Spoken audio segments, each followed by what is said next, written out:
Friends, അപ്പം big boss വീട്ടിലെ day 39 ഇന്നത്തെ എപ്പിസോഡ് വളരെ അടിപൊളിയായിരുന്നു. എനിക്ക് നന്നായിട്ട് ഇഷ്ടപ്പെട്ടു കേട്ടോ. രാവിലെ എന്തായാലും പൊരിഞ്ഞ അടി വഴക്ക് അതെല്ലാം ഉണ്ട്. ആസ് യൂഷ്വൽ തുടക്കം തന്നെ നമ്മൾ ഈ കണി കാണുക എന്നൊക്കെ പറയില്ല, ഉറങ്ങി എണീച്ചതും ആ ഒരു അടിയില്ലെങ്കിൽ പിന്നെ എന്തോന്ന് ബിഗ് ബോസ് വീട്. സോ ആ ഫുഡിന്റെ പ്രശ്നത്തിൽ ജാസ്മിൻ ഫുഡ് കഴിച്ചില്ല.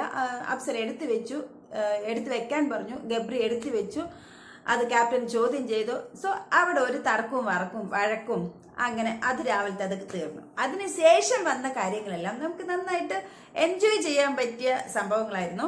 എനിക്ക് അങ്ങനെയൊക്കെ തോന്നി. കാരണം പവർ ടീമിന് ഒന്ന് ബിഗ് ബോസ് തേച്ചു, അതെന്തായാലും പൊളിച്ചു. പക്ഷെ പവർ ടീം ഒന്ന് ടെസ്റ്റ് ചെയ്ത് നോക്കിയാണ്. പവർ ടീമിന്റെ അധികാരത്തിൽ എന്തൊക്കെ ചെയ്യാൻ പറ്റില്ല എന്നുള്ളത് അറിയാൻ വേണ്ടിയിട്ട് അവരൊന്ന് ടെസ്റ്റ് നടത്തി നോക്കിയാണ്. സോ ബിഗ് ബോസിനാണോ കളി?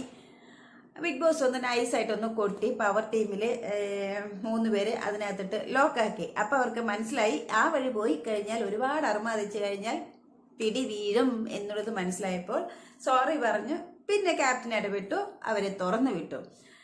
സംഗതി അതേപോലെ തന്നെ നോറയെ വെളിയിലിട്ട് ലോക്ക് ചെയ്താണ്. സോ അവിടെയും ജിൻഡോ തന്നെ രക്ഷിക്കേണ്ടി വന്നു. എന്തായാലും ജിൻഡോ കാക്ക പൊളിച്ചു. ഇന്നത്തെ ക്യാപ്റ്റനില് രാവിലെ ആ ക്വസ്റ്റ്യൻ ചെയ്തത് അതെനിക്ക് നന്നായിട്ട് ഇഷ്ടപ്പെട്ടു. അതേപോലെ നോറയുടെ കേസിൽ കുറെ ഫണ്ണായിട്ടുള്ള സംഭവങ്ങളൊക്കെ ഉണ്ടായി. നോറയാണെങ്കിൽ ഒന്ന് ഈ പേഴ്സണൽ സ്പേസും പേഴ്സണൽ ഗ്രഡ്ജും വെച്ച് ഭയങ്കരമായിട്ട് ചൊറിഞ്ഞുകൊണ്ടിരിക്കുകയാണ്. ഇൻഡിപെൻഡന്റ് ആയിട്ടൊക്കെ നിൽക്കുന്നൊക്കെ ഉണ്ട്. പക്ഷെ നോറയിൽ എനിക്ക് ഇഷ്ടപ്പെടാത്ത ഒരു ക്യാരക്ടർ എന്താണെന്ന് പറഞ്ഞാൽ മറ്റുള്ളവർ അടികൂടുമ്പോൾ നോറ ഹാപ്പി ആവുന്നു. അത് തെറ്റല്ലേ? നോറയോടെ ഇതുപോലെ ഒരാൾ തർക്കിക്കുമ്പോൾ വേറൊരാൾ ആഹ്ലാദിച്ചു കഴിഞ്ഞാൽ എത്രമാത്രം മനസ്സ് വേദനിക്കും. സോ ഇത് പ്രേക്ഷകർ കാണുന്നല്ലേ. ഓക്കെ, അപ്പൊ നോറയുടെ കാര്യം അങ്ങനെയാണ്. എന്തായാലും ജിൻഡോന്റെ പുറകെ നടന്ന് ഇങ്ങനെ ചൊറിഞ്ഞുകൊണ്ടിരിക്കുന്നുണ്ട്. ആ സമയത്താണ് അവരുടെ നെക്സ്റ്റ് റൂമിൽ പോയിട്ടാണ് ഇന്ന് സംസാരിക്കുന്നത്. കുറേ സമയം ഇരുന്നതിന് ശേഷം ജിൻഡോ നൈസായിട്ട് ഒരു പണി കൊടുക്കുന്നുണ്ട്. നെക്സ്റ്റ് റൂമിൽ എല്ലാവരും ഇരിക്കുന്നുണ്ട്. പവർ ടീമിലെ സിബിനും ഇരിക്കുന്നുണ്ട്. പക്ഷേ അതൊരു ശ്രീഹള്ളി പോണം വളി എന്ന് പറയുന്ന ഒരു സംഭവമായിരുന്നു. നൈസായിട്ട് നോറയെ തേച്ച് ഒട്ടിച്ച് നോറ അങ്ങനെ ഫ്യൂസ് പോയ പോലെ. കാരണം എല്ലാവരും ചേർന്ന് നല്ല പോലെ ചിരിച്ചപ്പോൾ നോറ അങ്ങ് ചമ്മി.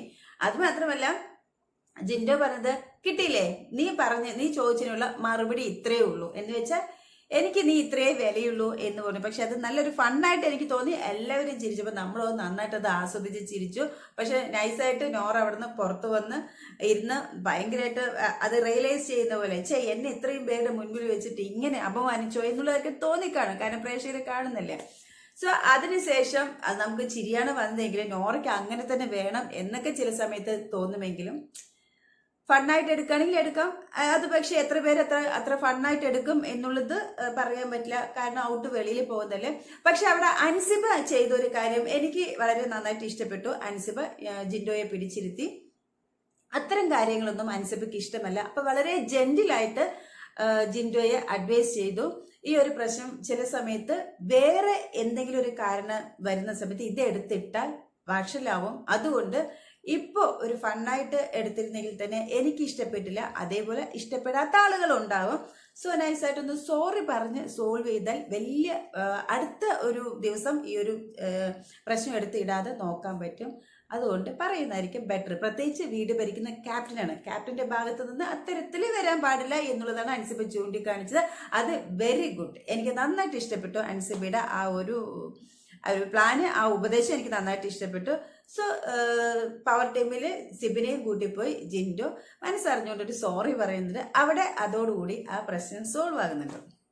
പക്ഷെ എല്ലാവരും അറിഞ്ഞു ഇങ്ങനെ ജിൻഡോ ഇങ്ങനെ വിട്ട് തേച്ചു എന്നുള്ളത് എല്ലാവരും അറിഞ്ഞു. എന്തായാലും ജാസ്മിനും ഗബ്രിയും തലയെ അറിഞ്ഞത് ചിരിക്കുന്നുണ്ടായിരുന്നു. സോ അത് കഴിഞ്ഞ് പിന്നെ ഈ വീട്ടിനകത്ത് എല്ലാവരും ചേർന്ന് ഓരോ ആക്ടിവിറ്റീസ് കാണിക്കുന്നതിൽ ഈ ഡെങ് റൂമിലിരുന്ന് ഗബ്രിയും ജാസ്മിനും നന്നായിട്ട് ഇമിറ്റേറ്റ് ചെയ്യുന്നുണ്ടായിരുന്നു. എനിക്കത് ഭയങ്കരമായിട്ട് ഇഷ്ടപ്പെട്ടു. അവരുടെ മനസ്സിലൂടെ ഓടുന്നതും അവരിങ്ങനെ കാണിക്കുന്നതും എല്ലാം വെച്ചിട്ട് ഇന്നതാണ് പറയുന്നത് ഒരു നല്ല ഒരു ഫണ്ണായിട്ട് തോന്നി. അപ്പൊ അവർക്ക് അങ്ങനെയും കണ്ടന്റ് ഉണ്ടാക്കാൻ പറ്റുന്നുണ്ട്. ഇത് മാത്രമല്ല, ഈ ലവ് ട്രാക്ക് മാത്രമല്ലാതെ തന്നെ അവർക്ക് ആ നല്ല രീതിക്കുള്ള ആ കണ്ടന്റ് ഉണ്ടാക്കാനും പറ്റുന്നുണ്ട്.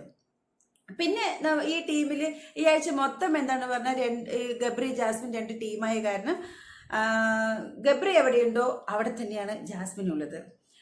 എന്തെങ്കിലും ടാസ്ക് ഉണ്ടെങ്കിലും പിന്നെ അതന്നെ ടാസ്ക് ഉണ്ടെങ്കിലും ഉറങ്ങാനും മാത്രമാണ് മറ്റുള്ള ഇവിടെ പോകുന്നത്. ബാക്കി തീറ്റയും കുടിയും ബാക്കിയുള്ള ഇതെല്ലാം ഡേ ടൈം മുഴുവനും ഗബ്രിയുടെ കൂടെ തന്നെയാണ്, ഒട്ടിക്കൊണ്ട് തന്നെയാണ്. അപ്പോൾ അതേപോലെ ഇപ്പോൾ ശ്രീതും അതൊരു കണ്ടുപിടിച്ചിട്ടുണ്ട്. കാരണം ഇപ്പൊ അർജുൻ്റെ കൂടെ ഡെൻ റൂമിൽ തന്നെയാണ് ഇന്നത്തെ ദിവസവും. അത് എന്ത് സ്ട്രാറ്റജി എന്നുള്ളത് അറിയില്ല. അവര് ലവ് ട്രാക്ക് 1 എങ്കിൽ ഇവർ ലവ് ട്രാക്ക് 2 ആണോ എന്നുള്ളത് അറിയില്ല. എന്തായാലും ശ്രീതുവും അർജുനും തമ്മിലുള്ള ആ ഒരു ഫ്രണ്ട്ഷിപ്പ് ട്രൂ ആണ് എന്ന് നമുക്കത് പറയാൻ പറ്റുന്നില്ല. അവരുടെ ഫീലിങ്സ് ഒക്കെ ഇപ്പോൾ വെളിയിൽ വരാൻ തുടങ്ങി. കാരണം വൈൽഡ് കാർഡുകൾ വന്നപ്പോൾ ഇൻവിസിബിൾ ആയിട്ട് ഇരിക്കുന്നവരെ കുറിച്ചിട്ടെല്ലാം അവർ പറഞ്ഞ കാര്യങ്ങളെല്ലാം ഏകദേശം 6 പേരും പറഞ്ഞത് സെയിം ആണ്. സോ അവരത് ഉള്ളിലേക്ക് എടുത്തു. ഇനി എന്ത് തന്ത്രം പ്രയോഗിക്കാം എന്നൊക്കെ അവരുടെ മൈൻഡിൽ ഉണ്ടാകും. സോ അപ്പൊ അവര് കണ്ടുപിടിച്ച മൊത്തത്തിൽ എനിക്ക് ശ്രീധുവിനെയാണ് അങ്ങനെ തോന്നുന്നത്. അർജുനെ ചുറ്റി പോകുന്ന പോലെ എനിക്ക് ഫീൽ ചെയ്തു. സോ ശ്രീധു ഗെയിം ട്രാക്ക് മാറി എന്ന് എനിക്ക് തോന്നുന്നു. പിന്നെന്താണെന്ന് പറഞ്ഞാൽ നോറ ഉറങ്ങിയിട്ട് നോറയ്ക്ക് ഒരു പണിഷ്മെന്റ് കൊടുത്തിട്ടുണ്ട്. അതായത് കിലുക്കത്തിലെ നന്ദിനിയായിട്ട് വട്ടത്തി പെണ്ണായിട്ട് ആ ഒരു ക്യാരക്ടറായിരുന്നു ഋഷി കൊടുത്തത്. അത് നോറയ്ക്ക് ആദ്യം അറിയില്ല, നന്ദിനി എങ്ങനെയാണ് അറിയില്ല എന്ന് പറഞ്ഞപ്പോൾ അത് അപ്സര പറഞ്ഞു കൊടുത്തു. സോ അത് നോറ വളരെ ഭംഗിയായിട്ട് തന്നെ നന്ദിനിയെ ചെയ്തു. അതെനിക്ക് നന്നായിട്ട് ഇഷ്ടപ്പെട്ടു. പക്ഷെ നൈസായിട്ട് ജാസ്മിനെ പോയിട്ട് ഒന്ന് തേച്ചു. എടിക്കൊരുങ്ങി എന്ന് പറഞ്ഞ് ആ പഴയതെന്തോ മനസ്സിലുണ്ടല്ലോ, അതൊന്ന് നൈസായിട്ട് കൊട്ടിയ പോലെ തോന്നി. ജാസ്മിനെയൊക്കെ ഇട്ട് വട്ടം കറക്കിയപ്പോൾ ജാസ്മിൻ അത് അത്ര ക്ലിക്കായിട്ടില്ലെന്ന് തോന്നുന്നു. പക്ഷെ നമ്മൾ കാണുന്ന പ്രേക്ഷകർക്ക് അറിയാം നോറ പഴയതെന്തോ വെച്ചിട്ട്. കാരണം അവർ തമ്മിൽ വെളിയിൽ മുതലുള്ള ഒരു ഫൈറ്റ് ഉണ്ടല്ലോ. അപ്പോൾ അതൊക്കെ വെച്ചിട്ട് നന്നായിട്ട് ഒന്ന് നൈസായിട്ട് ഒരു കൊട്ടു കൊടുത്തു. അത് മാത്രമല്ല നോറ അവിടെയും ചെയ്ത് ഗെയിം അത് ആ ഒരു പണിഷ്മെന്റ് ആണ്. വട്ടത്തി നന്ദിനിയായിട്ടൊക്കെ നന്നായിട്ട് എന്ത് വേണമെങ്കിലും ചെയ്യാന്നുള്ളതാണ്, ആരെ എന്ത് വേണമെങ്കിലും പറയാന്നുള്ളതാണ് ഋഷി പറഞ്ഞത്. പവർ അധികാരം വെച്ച് പാത്രം മാത്രം എറിഞ്ഞു ഉടയ്ക്കരുത്. ഉണ്ണാൻ പ്ലേറ്റും കപ്പുകളൊക്കെ വേണം, അത് എറിഞ്ഞു ഉടയ്ക്കരുത്. ബാക്കി നീ എന്ത് തൊട്ടിത്തരം വേണമെങ്കിലും ചെയ്തോന്നായി. അതൊക്കെ നല്ല ഫണ്ണായിട്ട് തോന്നി നോറ ചെയ്തൊക്കെ. അതേപോലെ തന്നെ ആ ക്യൂട്ട്നെസ് ഒക്കെ നന്നായിട്ട് വരുന്നുണ്ട്. പക്ഷെ അവിടെയും പേഴ്സണൽ ഗ്രഡ്ജ് എന്നുള്ളത് കൊണ്ടിട്ടു. പുള്ളി അങ്ങനെയാണ്. നോറയാണോ ഗെയിമിൽ അത് കൊണ്ടുവരും. അതായത് ഒന്ന് ജാസ്മിന് നേരെ നമ്മള് അതൊരു ഫണ്ണായിട്ട് എടുക്കുന്നുള്ളൂ. പക്ഷെ ഇന്റൻഷ്യലി നോറ ചെയ്യുന്നത് ആ കൊട്ടാണ്. അതേപോലെ ശരണ്യ ഗബ്രിയെ പറ്റി എപ്പോഴോ എന്തോ പറഞ്ഞത് നോറയ്ക്ക് അറിയുന്നുണ്ട്. ഉടനെ ഗബ്രിയെ കൂട്ടിക്കൊണ്ടു വന്നിട്ട് ശരണ്യ ചേച്ചി അപ്പൊ ഗബ്രിയെ പറ്റി എന്താണ് പറഞ്ഞത് ഓർമ്മയില്ലേ എന്നൊക്കെ പറഞ്ഞ് അതും അവിടെ അതായത് ഒരു സംഭവം ഒന്ന് ഇട്ട് കഴിഞ്ഞാൽ പിന്നെ അതിങ്ങനെ ഒരു തിരി ഒന്ന് കൊളുത്തി കഴിഞ്ഞാൽ ഇങ്ങനെ പടർന്ന് വലിയൊരു ബോംബായിട്ട് പോയിട്ട് ഡുന്ന് പൊട്ടിത്തെറിക്കില്ലേ, അതുപോലെ അവിടെ ഒന്ന് ഇടുന്നുണ്ടായിരുന്നു. അതേപോലെ തന്നെ ജാൻമണിയോട് ഇങ്ങനെ പറയുന്നുണ്ടെന്ന്, ജാസ്മിനെ കൂട്ടിക്കൊണ്ടുപോയിട്ട് പറയുന്നുണ്ടായിരുന്നു, ജാൻമണി ചേച്ചി ജാസ്മിനെ പറ്റി അന്ന് എന്താണ് പറഞ്ഞത്, ഇങ്ങൾക്ക് ഓർമ്മയില്ലേ, അന്ന് പറഞ്ഞത് ഓർമ്മയില്ലേ, ഇത് പറഞ്ഞത് ഓർമ്മയില്ലേ എന്ന് പറയുന്നുണ്ടായിരുന്നു. സോ ജാസ്മിന്റെ ക്യാരക്ടറും ജാൻമണിയുടെ ക്യാരക്ടറും വെച്ചിട്ട് അത് നാളത്തേക്ക് അടിയുണ്ടാക്കാനുള്ളതായിട്ട് ഒന്ന് കൊളുത്തിയിട്ടതായിട്ട് എനിക്ക് ഫീൽ ചെയ്തു. സോ അങ്ങനെ നല്ല രീതിക്ക് നോറ ആ നന്ദിനിയുടെ ഭ്രാന്തിയായിട്ട് ചെയ്തെങ്കിലും ആ ഭ്രാന്തിന്റെ ഇടയിലും നല്ല കുത്തിത്തിരിപ്പും ഓരോ വലിയ കതിനെ വെച്ചിട്ട് ഓരോ തിരിയും കൂടിയാണ് കൊളുത്തിയത്. നാളേക്ക് അത് പൊട്ടിയാൽ നമുക്കത് അറിയാം എന്നൊക്കെ നോറ കൊളുത്തിയതാണെന്ന്, അല്ലെങ്കിൽ നനഞ്ഞ പടക്കം പോലെ ആയിപ്പോയ അങ്ങനെ പോവട്ടെ, അടിയില്ലാതിരിക്കട്ടെ. സോ അത് നല്ല നല്ല ഫണ്ണായിട്ടുണ്ടായിരുന്നു. പിന്നെ അത് കഴിഞ്ഞ് വൈകിട്ട് ടാസ്ക് വന്നത്, ആ ടാസ്കിൽ കലം കയ്യിലിടുന്ന ആ കരകാട്ടം, കരകാട്ടം തലയിൽ ഒരു കുടം വെച്ച് 2 കയ്യിലും കുടം വെച്ചിട്ടുള്ള അതിൽ എല്ലാവരും നന്നായിട്ട് ചെയ്തു. അത് കുറച്ച് വെയിറ്റ് ഉണ്ട്. അങ്ങനെ നിൽക്കുന്ന ശ്രീധുവൊക്കെ ഏകദേശം പിടിച്ചു നിന്നു. നമുക്കാണെങ്കിൽ പറ്റുമെന്ന് തോന്നില്ല. എനിക്കൊക്കെ അവര് കാണുമ്പോൾ ഒന്ന് വേണ്ട ഒന്ന് വിട്ടിട്ട് പോകൂ എന്ന് പറയണം, ഞങ്ങളിവിടെ നിന്ന് പറയുന്നത് TV കാണുമ്പോൾ. സോ എല്ലാവരും മാക്സിമം നന്നായിട്ട് ചെയ്തു.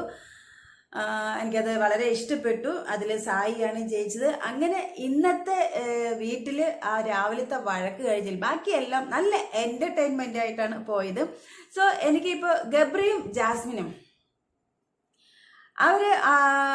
നമുക്ക് ഇത് കാണുമ്പോൾ അവര് ഒറ്റപ്പെടൽ സ്ട്രാറ്റജി എടുക്കുന്നതായിട്ട് എനിക്ക് തോന്നുന്നുണ്ട്. ആ വീട്ടിൽ എല്ലാത്തിനും ജാസ്മിനെ കുറിച്ച് എന്ത് വന്നാലും ഗബ്രി ഇടപെടും. അങ്ങനെ രണ്ടുപേരും തമ്മിൽ അവർ സ്വയം അവരെ കോർണർ ചെയ്ത് മറ്റുള്ളവരെല്ലാം എഗെയിൻസ്റ്റ് ആക്കി നിർത്തി, മറ്റുള്ളവരെല്ലാം ഒരു ടീം, ഞങ്ങൾ രണ്ടുപേരും മാത്രമാണ് തനിച്ച് എന്നും വരുത്തി തീർക്കാനായിട്ടുള്ള ഒരുപാട് വെപ്രാളങ്ങളും ചറപറ എന്നുള്ള ആവശ്യമില്ലാത്ത ആർഗ്യുമെന്റ്സ് ഒക്കെ കൊണ്ടുവരുന്നുണ്ട്. അതെനിക്ക് തോന്നുന്നു ലവ് ട്രാക്ക് ഒരു ഉപദേശങ്ങളും പ്രശ്നം എന്താ പറയുക സ്ട്രെസ്സും സൈക്കോളജിസ്റ്റിന്റെ അഡ്വൈസും ഇതൊക്കെ വിട്ടപ്പോൾ ഇപ്പൊ അവര് വേറെ മാതിരി ആണോ എന്ന് എനിക്ക് തോന്നുന്നു ഇറക്കുന്നത്. കാരണം ഈ ഇന്നലെ സൈക്കോളജിസ്റ്റിനൊക്കെ കണ്ട് വന്നതിന് ശേഷം ജാസ്മിൻ ഇടയ്ക്കിടയ്ക്ക് ഗബ്രിയെ വിളിക്കുന്നത് ബ്രോ എന്നൊക്കെ വിളിക്കുന്നു. അത് കാണുമ്പോൾ എനിക്ക് ബോധം പോകുന്നുണ്ട്. എന്തെങ്കിലും പറഞ്ഞു കഴിഞ്ഞാൽ ബ്രോ ബ്രോ അതെന്താണ് ഇവര് ഈ എന്താ പറയാ ഇപ്പൊ കണ്ടവൻ അച്ഛാന്ന് വിളിക്കുന്ന ഒരു ഏർപ്പാടിലേക്ക് പോയോ എന്നുള്ളത് എനിക്കൊരു ഡൗട്ട്. സോ അത് എന്റെ ഡൗട്ടാണ്. നിങ്ങൾക്കതിൽ എന്തെങ്കിലും സംശയമുണ്ടോ? താഴെ കമന്റ് ബോക്സിൽ പോരട്ടെ. അപ്പൊ അടുത്ത വീഡിയോ ആയിട്ട് നമുക്ക് വീണ്ടും കാണാം. അപ്പൊ ഇന്നത്തെ ഡേ 39 അടിപൊളി എപ്പിസോഡ്. എനിക്ക് അത്രേ പറയാനുള്ളൂ. Okay, by.